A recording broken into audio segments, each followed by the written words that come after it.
If your action behaves oddly during development, or your users report issues engaging with your action, you're going to need to do some debugging. But where to start? In today's AoG Pro tips, we'll explore how to use Stackdriver error logs to debug and improve the quality of your actions. You can access the logs for your action by opening up the Google Cloud Console. Make sure to select the ID of your project, and select the Logs option under Stackdriver.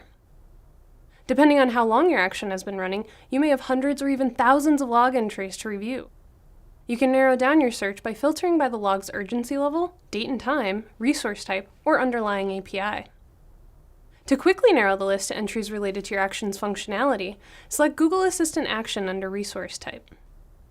Once you've found the log entry you need, you can expand it to find more details about exactly what failed.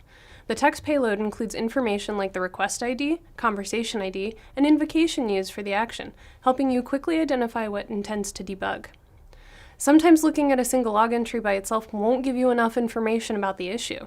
To see where the error fell in relation to other events in the fulfillment flow, you can select Show in Resource Context and view all logs from the same date and time.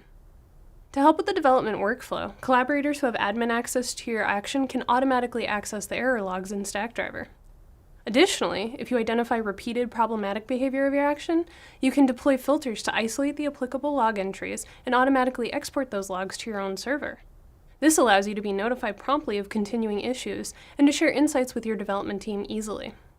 For more pro tips, be sure to check out the rest of the videos, and share your thoughts with us on Twitter using the hashtag AoG Pro Tips. Thanks for watching!